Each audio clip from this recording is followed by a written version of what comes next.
Olá! Hoje iremos iniciar a disciplina de enfermagem em pacientes graves. Para início desse conteúdo, iremos discutir um pouquinho sobre a planta física de uma UTI. Bom, para projetar, construir uma UTI, ou até mesmo modificá-la, reestruturá-la, deve-se exigir um conhecimento, porque tudo se baseia em normas e regulamentações, tá? Além disso, profissionais experientes que atuam nessa área, de terapia intensiva é extremamente necessário para construir uma UTI funcional, pois esse profissional ele tem total conhecimento, como eu disse, tem aí toda a experiência para que consiga visualizar, como será o trabalho, como será a atuação dos profissionais nessa equipe. Então ele vai sim alinhar, as necessidades que deve conter ali naquela UTI, ok? Então esse projeto ele deve ser construído por uma equipe, por um grupo multidisciplinar, contendo aí diretor, enfermeiro-chefe da UTI, um arquiteto principal, os administradores do hospital e também o engenheiro, ok? De fato, para saber assim a questão do tamanho da UTI, várias coisas devem ser avaliadas, Primeiro, com relação a toda a estrutura do hospital, quantos leitos terá dentro desse hospital, Então, quantos leitos? Somando aí de todos os setores, qual que é o total de leitos, Ter aí uma estimativa do público que estará utilizando esse hospital, E assim avaliando toda essa questão de tamanho, todos os critérios, quantos de profissional que deve trabalhar nessa UTI, que será construída, toda essa análise aí de recursos, tanto físico, tanto os recursos humanos, que seria aí os profissionais. De fato, teremos aí fisioterapia, enfermagem, nutricionista, psicólogo, assistente social, os médicos, E também toda a UTI tem que ter os seus serviços de apoio, Então isso também tem que ser colocado no projeto, Então o que seria esses serviços de apoio? Laboratório, o setor de radiologia, uma farmácia, Então esses são os básicos aí que devem conter. Fora aí a questão da alimentação, Então uma cozinha para atender o paciente e também todo o pessoal que atuar nessa área, nesse setor. Planejamento da área de uma UTI, Se trata, de um ambiente onde vai estar recebendo pacientes graves, Então, todo o projeto, como nós estávamos falando, todo o planejamento de funcionamento dessa área tem que ser muito bem organizado, Então, como nós falamos, tem que ser baseado na legislação e tem que atender a necessidade da demanda que será atendida. Não adianta fazer uma UTI, construir uma UTI onde não terá leito suficiente, onde não terá uma estrutura suficiente, tá? Então, olha aí, a organização física funcional da internação de um paciente em regime de terapia intensiva deve proporcionar condições para internar pacientes críticos, tanto em ambiente individual como coletivo, então no caso aí de um isolamento, por exemplo, conforme aí o risco desse paciente, conforme a sua faixa etária, conforme as suas patologias,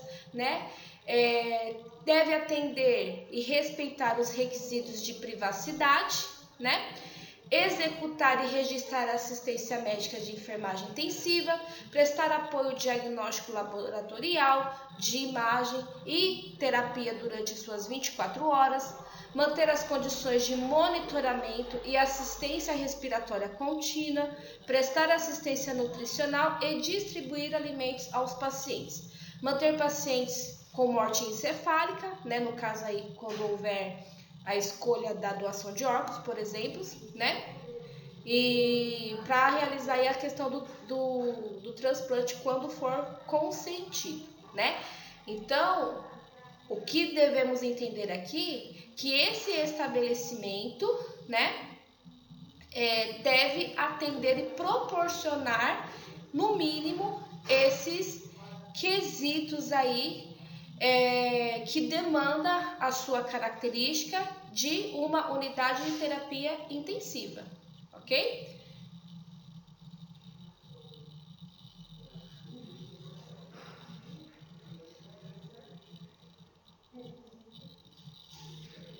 A localização. Então, cada UTI, ela tem a sua área geográfica dentro do hospital, né? Então, é um setor acoplado dentro do hospital, né? De fato, será um ambiente com acesso controlado, sem trânsito, né? Trânsito que a gente fala assim, sem muito movimentação de pessoas. Então, quando a gente fala que ele deve ser isolado de certa forma, é nesse sentido. Não é um ambiente, um setor onde necessite transitar por ele para ir a outros departamentos, né? Então, a sua localização deve ter acesso direto, possivelmente, de preferência, nas proximidades de elevador, proximidades dos setores de emergência, próximo ao centro cirúrgico, né? Que são unidades que vai atender pacientes também de nível grave, que possivelmente vai ser encaminhado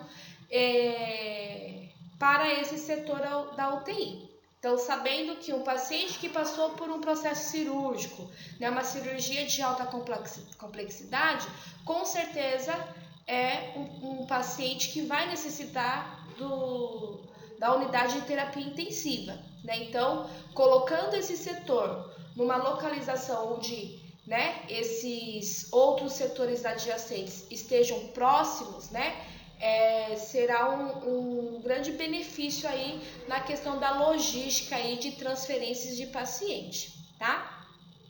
Serviços de laboratório de radiologia também deve ter o seu fácil acesso, né? Nós vamos falar sobre isso, principalmente a questão do laboratório. Como qualquer outro setor, obviamente, mas a UTI, de fato, ela tem que ter à sua disposição um laboratório por 24 horas. Os números de leitos, né? Então, os números, eles têm que ser necessários e suficientes, né? Então, isso vai depender o quê? Da população do hospital, a quantidade de cirurgias que são feitas ali naquele hospital, né? O grau do compromisso de cuidados intensivos dotados pela administração do hospital. Então, isso significa o quê? Qual será a sua referência de pacientes graves ali naquela região, entende? Então, pacientes graves de nível neurológico. Então, aqui esse hospital tem essa referência. Pensando nisso, quantos pacientes graves de nível neurológico tem aí uma estimativa que deva surgir, vamos dizer assim, né, naquelas redondezas. Então, isso tudo são também computado e estudado para fornecer aí o número de leitos ok, tá? Outros recursos, né, então, o método empírico frequentemente relatado é que um hospital geral deve destinar 10% da sua capacidade para leitos de UTI. Então, significa o quê? Se soma-se todos os leitos de todos os setores e 10% desse total tem que ser leito para a UTI, tá? De fato, existe um mínimo, né? Um mínimo que deve haver, que no caso seria 5 leitos, né? Para um hospital aí, em média, aí, com 100 leitos no total, né? Então, temos um mínimo aí de 5 leitos que de fato estão trabalhando aí com até menos de 10% do valor total de leitos. Mas menos que isso já se considera-se o quê? Uma UTI que não irá colaborar, que não será uma UTI funcional, né? Como que vamos destinar alguns profissionais, dentre os profissionais da enfermagem, médico e tal, para atuar dentro de um setor que não tem nem 5 leitos. Então, menor, né, um número menor de 5 leitos aí dentro da UTI já é inviável, ok? As formas da unidade. Então, formas de unidade, o que significa isso? Né? Os tipos de UTI, vamos dizer assim, tá? A UTI, né, ela no setor, com os leitos, números de leitos, aí que nós já conversamos, né? Aí eu tenho as UTIs do tipo área comum, que é quando... Nós vamos explicar isso na sequência. Então, do área comum, que é tipo vigilância, quartos fechados ou misto. Aí, o que seria isso? Área comum. Área comum é aquela tipo de UTI onde proporciona uma observação contínua dos pacientes, né? Então, podemos imaginar o que? Temos aqui na região, no centro do setor, o posto de enfermagem, né? E ao redor desse setor nós temos os leitos, onde os profissionais conseguem ter visão direta desses leitos, né? Geralmente esses leitos são separados por divisórias laváveis, né? E essas divisórias proporcionam aí uma certa privacidade para esse paciente. Aí depois eu tenho as UTIs em quartos fechados, né? E aí nesse caso são UTIs que devem ter uma espécie de uma janela, que na verdade é um painel de vidro, para que a enfermagem consiga observar esses pacientes também, né?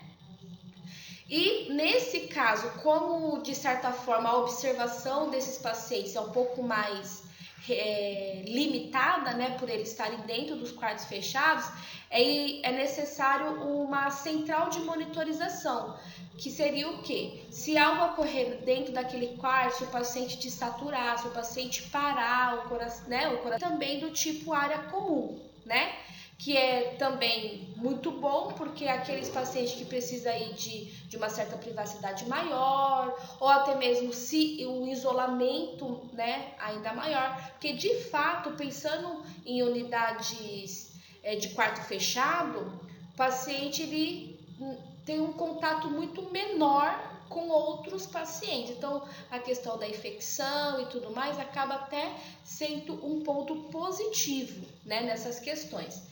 Então, a unidade mista, que é a combinação desses dois modelos de unidade, também ela é bastante interessante, ok? Então, nesse caso aí, se define quais os pacientes, aqueles que estão estáveis, né? Pode se colocar no quarto, os outros que precisam de uma vigilância ainda mais intensa, se coloca nos leitos de área comum.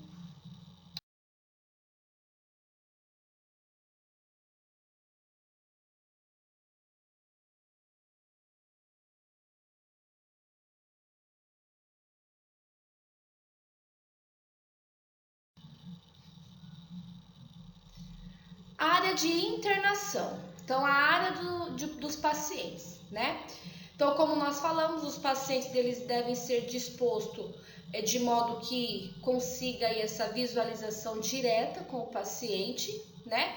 E essa visualização tem que existir durante todo o tempo, e assim nós conseguimos monitorar o estado desse paciente, né? Como nós falamos, né? Então pode ser direta ou indireta mediante aí o modelo de UTI, tá? Os sinais dos sistemas de chamada dos pacientes, né? Que é aquele botão, os alarmes dos equipamentos, os telefones, é algo que acaba sendo um ponto negativo dentro da UTI. Por quê? Porque a partir desses sistemas e alarmes, os monitores, né, todo aquele barulho, né, ocasiona aí uma sobrecarga auditiva, né, dentro da UTI. Então, algumas escolhas na hora de fazer e de projetar uma UTI devem ser consideradas para minimizar essa sobrecarga auditiva, como, por exemplo, utilizar pisos que minimize o som, paredes, tetos com materiais também de absorção acústicas, atenuadores e defletores dos tetos também pode reduzir, né, o retorno dos sons, né? A abertura das portas, ela deve ser muito bem estrategiada, né? Então, no sentido de que a entrada e saída, por exemplo, da UTI deve ser no local um pouco longe dos pacientes, né? Porque assim a gente também evita a transmissão desses sons, que esses sons são inevitáveis, né? Esses ruídos aí, os alarmes e tal, para outros setores, né? Então a gente também tem essa consciência de limitar o barulho dentro apenas do setor de UTI. O posto de enfermagem, então ele é um posto que deve ser centralizado, né? Então, no mínimo, tem que ter um posto para cada 12 leitos de UTI e tem que ser um ambiente confortável, com tamanho suficiente para acomodar todas as funções da equipe, né? Então, uma dimensão mínima aí de 8 metros quadrados, né? Você já conhece qual que é uma característica de um posto de enfermagem, isso eu tenho certeza, né?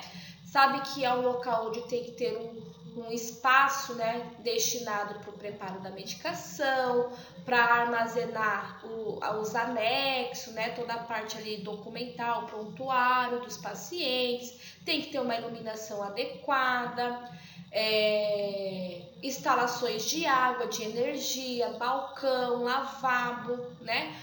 Um local de armazenagem de medicamento, né? Materiais. Relógio deve haver, né? Às vezes a gente se depara com um posto de enfermagem que não tem relógio, mas mediante a legislação e toda a logística de funcionamento desse setor, tem que ter um relógio aí até mesmo para não se perder aí nos horários da medicação e dos cuidados, né? Alguns postos tem que, se a unidade adota sistema informatizado, então vai ter que ter um espaço aí para computador, impressoras, né? Para que esse posto funcione conforme aí o sistema adotado pelo hospital, né? Então, como eu falei, um espaço organizado, né? Armários, prateleiras, destinados na organização da parte de papelada, né? Então, os exames, os impressos, né? Os próprios prontuários, então tudo isso tem que estar à disposição dentro de um posto de enfermagem, como é em outros setores também, né? Então, nesse caso aqui, não é nenhuma novidade.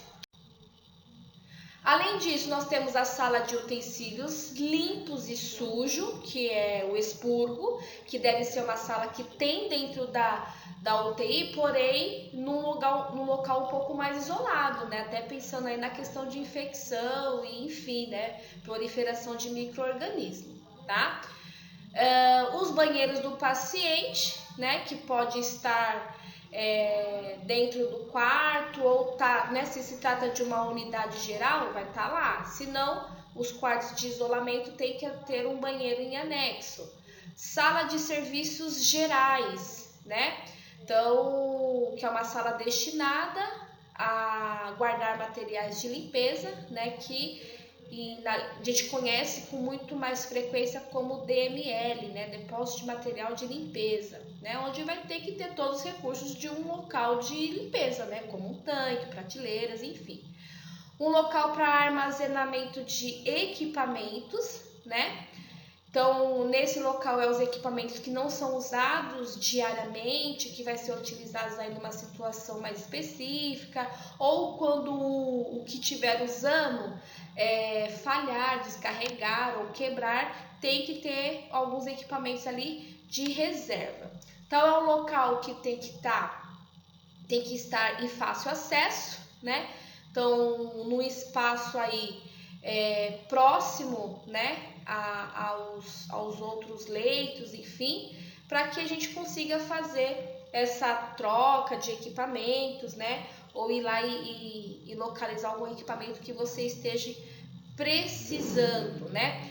É interessante lembrar que dentro dessa sala tem que ter uma demanda de tomadas, por exemplo. Essa parte elétrica tem que ser suficiente, porque muitos equipamentos eles têm que ficar ligados na tomada para carregar bateria e tudo mais.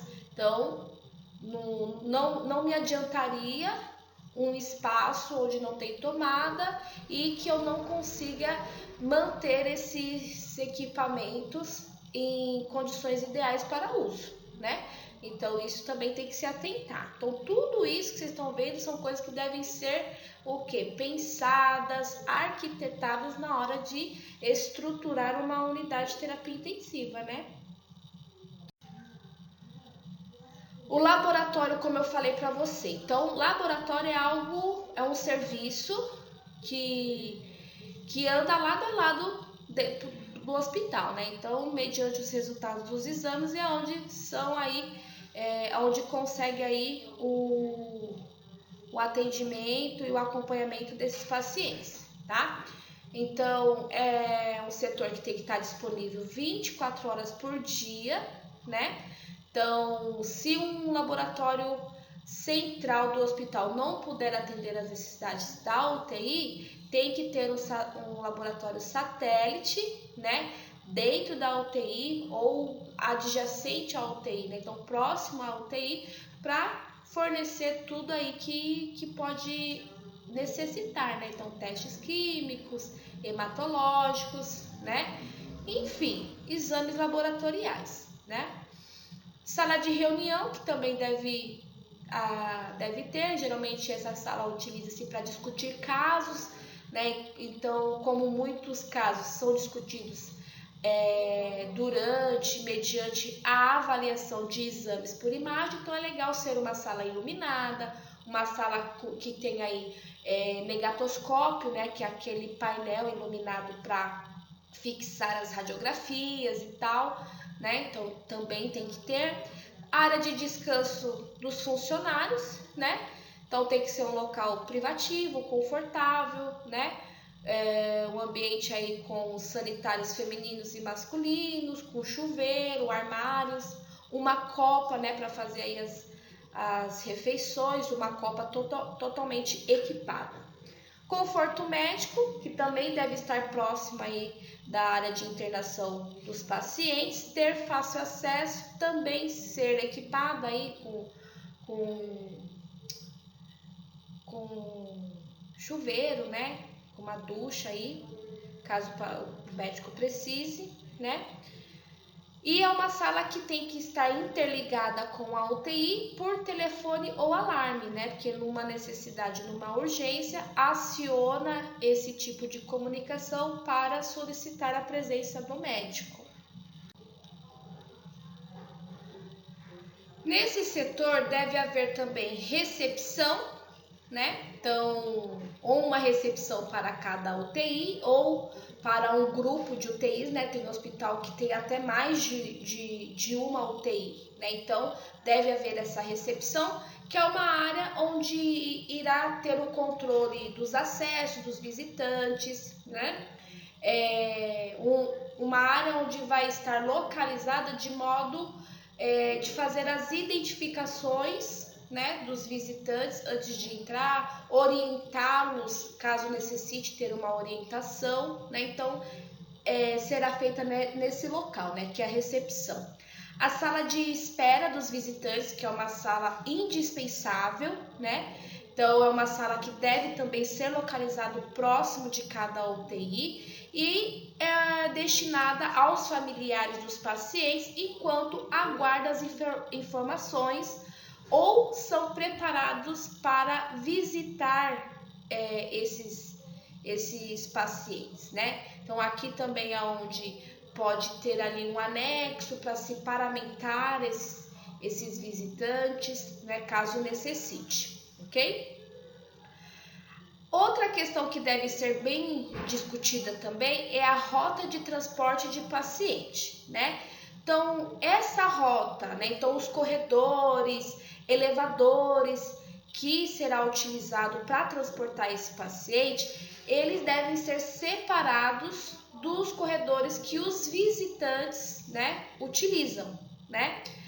Esses corredores, como eu falei, devem ser individualizados, né, somente para os pacientes, e também o transporte do paciente deve ser rápido, né, principalmente numa situação de emergência, tá? E também a questão da privacidade, por conta disso que é necessário também essa individualidade, tá? Se for necessário o uso de elevadores, também deve ser um elevador específico para o transporte de pacientes, porque ele deve ter um tamanho, né, uma dimensão suficiente para que caiba aí uma maca, né, 1, 2 ou até 3 funcionários aí que vai acompanhar esse transporte. Módulo do paciente, né? Ou na verdade a unidade do paciente, né? Então onde o paciente ele é acomodado, né? Então esse módulo, essa unidade, ela deve ser projetada para apoiar todas as funções necessárias de saúde, né? Então uma unidade com espaços e recursos suficientes para tudo que for necessário executar nesse paciente, né? Então, deve haver todos os equipamentos, um espaço suficiente que permite a livre movimentação da equipe, né? E assim atendendo às necessidades desse paciente, tá? Cada unidade, cada módulo de UTI deve ter um alarme, né? Um alarme de parada cardíaca que está interligado ao posto de enfermagem, à sala de reunião, à sala de descanso dos funcionários e à sala de conforto do médico também. Assim, ao acionar, todo mundo vai ter conhecimento do que está passando e conforme a organização de cada equipe, aqueles que estiverem destinados a atender essa emergência já vai tomar ali a sua iniciativa, tá? Janelas é algo importante, né? Então deve sim haver janelas em algumas unidades, se não é aquelas janelas de abrir e fechar, né? Por conta aí também da questão de infecção, mas o vidro, né? Muitas vezes esse vidro pode ter uma cortina ou aquelas proteções com estufilme, coisas do tipo, aqueles vidros escurecidos, mas é interessante ter janela, até mesmo para a questão humanizada do paciente, né?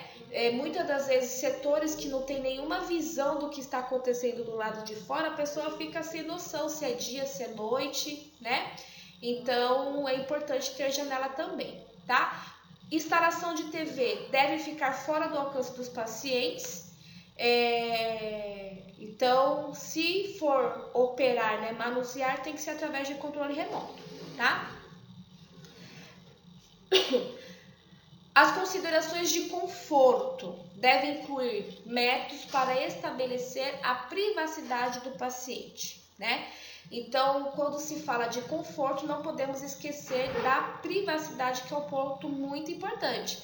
Então, uso de persianas, cortinas, biombos, portas que controlam o acesso ali, o contato com o paciente, né? Tem que haver, né? Que dessa forma a gente está aí pensando na privacidade do paciente, tá? Também é interessante ter uma poltrona disponível à beira do leito do paciente para que quando um visitante, né, estiver ali, eles tenham ali um local, né, que ele possa se acomodar, ok? Outra coisa que é interessante pensar, não só apenas dentro da UTI, é até mesmo as cores das paredes, né? Cores muito vibrantes e fortes são cores mais estressantes, né? Então tem que ser cores claras, cores que proporcionam descanso, né? Uma tranquilidade. Então, aqui nessa imagem, a gente consegue ter noção, né, de como seria essa separação, essa preocupação com a privacidade do paciente, né? Se tratando de uma unidade de terapia intensiva, é um paciente que vai precisar de bastante equipamento, não? Então tem que pensar toda na parte elétrica e assim por diante, né? Então aqui são imagens, né, basicamente de como é o setor de terapia intensiva. Infecção. Bom, infecção na unidade de terapia intensiva. Então não é novidade, né? Em entender que dentro de uma UTI nós iremos atender pacientes que são mais suscetíveis à infecção, né? Então, entendemos que esses pacientes que já têm uma doença de base, né? Muitas das vezes estão ali por determinada condição, porém já leva consigo, já leva aí na sua vida doenças, né? Pré-existentes, né? Então, geralmente esses pacientes né, que se apresenta dentro da UTI por conta de uma patologia específica ou porque se foi submetido a uma cirurgia, né, que é os casos aí, as situações dos pacientes dentro de uma UTI, eles têm uma resposta imunológica deficiente, né? E de fato, frente a um processo infeccioso, esses pacientes são mais vulneráveis, né? Devido a esses seus mecanismos de defesa estarem comprometidos, né? Que, como eu falei, pode estar comprometido tanto devido à doença que fez ele estar hospitalizado ou até mesmo pelas intervenções, os procedimentos, obviamente, né, dentro da UTI que vai acontecer, são bastante procedimentos invasivos, né? Então, esse paciente acaba tendo aí uma vulnerabilidade maior, tá? Embora, né, os leitos de UTI representam 2% apenas de todos os leitos hospitalares, dentro da UTI é onde ocorre em torno de 25% dos casos de infecção hospitalar. Então, é um número significativo e, de certa forma, essas infecções se originam por mau manuseio, vamos se dizer assim, por um descuido nos procedimentos, na manipulação dos pacientes. Então, de certa forma, a gente entende o quê? Que essas infecções muitas das vezes acontecem por um descuido da equipe. Então, a prevenção e controle, né? Como nós falamos, né? Essas infecções estão diretamente correlacionadas com os próprios profissionais e equipe que está atuando. Então, é importante criar algumas rotinas e conduta, né? Como, por exemplo, controle e prevenção de infecção respiratória. Quais os cuidados, né? Aqui nós estamos falando, citando alguns, obviamente, mas que é interessante a gente relembrar. Então, promover uma boa higiene orotraqueal, cumprir o correto esquema de hidratação, obviamente respeitando aí as condições desse paciente. Proporcionar uma mobilidade ao doente, né? Então, esse paciente, se ele tiver condições, ele tem que ter um mínimo de movimentação, né? Dessa forma, a gente está impedindo o acúmulo de secreções, né? Porque quando essas secreções ficam acumuladas e vai se acumulando, né, cada vez mais, vai surgir infecções alveolares, nos brônquios, né? Então, é importante isso também, tá? Então, proporcionar uma mobilidade através de mudanças de decúbito, por exemplo, é um ponto positivo. Vigilância em sinais e sintomas como tosse, febre, dor, hemoptise, que é a tosse com presença de sangue, dor torácica, né? Vigilância é o quê? Estar atento a esses sinais. Sempre utilizar técnicas assépticas quando for aspirar as secreções do paciente, então utilizar as sondas estéreis, né? Assim a gente também estará evitando, tá? E se for necessário, conforme aí a evolução desse paciente, isolar esse paciente também é uma boa opção, ok? Outra condição que pode acontecer é a infecção por catéter, né? Então, o que a gente pode fazer para prevenir e controlar esse tipo de infecção? Usar catéteres adequados, explicar ao doente a necessidade do catéter e que o seu manuseio deve ser delicado, né? Muitas das vezes, quando o cliente não é orientado, ele pode manusear, ficar colocando a mão e até mesmo puxar, né? Então, isso é algo que deve ser evitado. Evitar a manipulação das borrachas dos sistemas e tentar utilizar aquelas torneirinhas, né, que tem 3 vias, assim o manuseio vai ficar mais restrito. Se for necessário, realize uma pequena tricotomia na região que for funcionar, assim os pelos, né, de certa forma aderem mais micro-organismos, então retirando esses pelos, estará tendo aí também uns bons resultados aí dessa questão da infecção. Os catéteres que são colocados em situações de urgência devem ser retirados assim que possível, né, ou substituído, porque nesse caso você vai estar utilizando, né, o passo a passo, né, da colocação, do funcionamento aí de forma mais correta e criteriosa. Na situação de emergência, você precisa resolver aquela situação emergencial, né? Então, muitas das vezes você acaba até mesmo não seguindo o passo a passo do procedimento, ok? Infecção urinária também é algo que pode acontecer, né? Então, utilizar catéteres vesicais adequado e, se possível, em última situação, porque a sonda vesical de demora é um tipo de utensílio, né, de procedimento que proporciona altas possibilidades de infecção de urina, tá?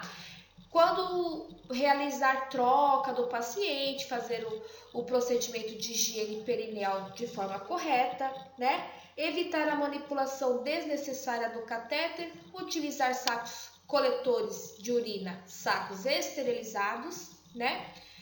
Proceder com uma hidratação conforme as condições clínicas desse paciente, né? E vigiar, se atentar à integridade da mucosa desse paciente. Nesse sentido que, se houver algum tipo de lesão, coisas do tipo, você já vai conseguir intervir precocemente, ok? Outra condição é a infecção da sutura, né? Então, das incisões, né? Manter a integridade da zona suturada, né? Então, manter a higiene, manter curativos, né, se for necessário, respeitar aí a troca desse curativo, tá? Isolar o doente se for necessário, né?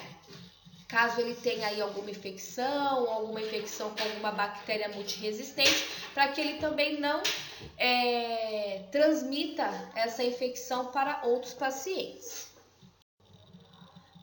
Bom, vamos falar agora sobre humanização, né? Por mais que já temos aí o conhecimento que a UTI é um ambiente crítico, pacientes graves, isso não quer dizer que devemos deixar de lado os critérios de humanização, né? Então, só para a gente recordar o que quer dizer humanização. Então, humanizar uma UTI significa o quê? Cuidar do paciente como um todo, englobando o contexto familiar e social, né? E como eu falei, né? Porque estamos se tratando de pacientes críticos, né? Comatoso, não quer dizer que a humanização estará descartada, ok? Então, essa prática, né, de humanização deve incorporar os valores, as esperanças, os aspectos culturais e as preocupações de cada um. É o conjunto de medidas que engloba o ambiente físico, o cuidado dos pacientes e seus familiares, e as relações entre equipe e saúde. Essas intervenções visam, sobretudo, tornar efetiva a assistência ao indivíduo criticamente doente, considerando como um todo bio, psíquico, social e espiritual desse paciente, né? Então, de certa forma, a humanização ela é algo que retratada em todos os ambientes, né? Então, humanização de fato é isso, é você cuidar do como paciente como um todo, né? E também não excluindo os aspectos afetivos, familiares e espirituais, tá? Então, olha que legal essa parte aqui. Então, a assistência de enfermagem intensiva não está somente no ambiente ou nos equipamentos especiais, né, que nós devemos se preparar, né? Precisamos se educar para saber manusear esses equipamentos, né? Mas também está no processo de cuidar desse paciente, né? Então, ser um profissional intensivista não é apenas saber os procedimentos, os equipamentos, mas também saber todo o contexto humanizado, né? Então, resumidamente, para que haja uma humanização dentro do setor da UTI, devemos considerar o ambiente físico, o cuidado com o paciente e seus familiares e a atenção ao profissional da equipe, que é algo muito importante também.